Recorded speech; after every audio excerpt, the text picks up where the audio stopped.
মিথ্যা বলা জায়েজ নেই, এটা আমরা সবাই জানি। মিথ্যা সবচেয়ে আকবারুল কাবায়ের, সবচেয়ে বড় গুনাহ হচ্ছে মিথ্যা, এবং সকল গুনাহের মা হচ্ছে আহ, মিথ্যা। কাজেই তবে ইসলামী শরীয়তের মধ্যে 3 জায়গায় মিথ্যা বলা জায়েজ আছে।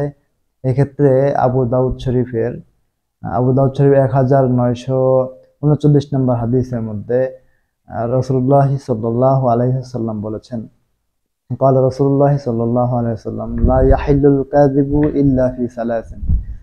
যে রাসূলুল্লাহ সাল্লাল্লাহু আলাইহি ওয়াসাল্লাম বলেন, মিথ্যা বলা জায়েজ নেই, তবে 3 ক্ষেত্রে মিথ্যা বলা জায়েজ আছে। মিথ্যা তিন তিন ক্ষেত্রে মিথ্যা বলা জায়েজ আছে। প্রথমত হচ্ছে ইউহাদ্দিসুর রাজুলু ইমরাতাহু লিয়ারদিয়াহা। প্রথম হচ্ছে যে স্বামী স্ত্রীর মধ্যে ভালোবাসার অভিব্যক্তি প্রকাশ করার জন্য, স্বামী স্ত্রীর মধ্যে ভালোবাসা বাড়ানোর জন্য বিবাদ যাতে না হয়, সেই ক্ষেত্রে স্ত্রীর সাথে মিথ্যা বলা জায়েজ আছে। দ্বিতীয়ত হচ্ছে আল কাযিবু ফিল হারবি, অর্থাৎ যুদ্ধের ময়দানে কাফেরদের সাথে, যুদ্ধের ক্ষেত্রে মিথ্যা বলা জায়েজ আছে। যুদ্ধের ময়দানে মিথ্যা বলা জায়েজ আছে কাফেরদের সাথে, যুদ্ধের ক্ষেত্রে। তৃতীয়ত হচ্ছে আল কাযিবু ইউসলিহু বাইনান নাস, যে মানুষের মধ্যে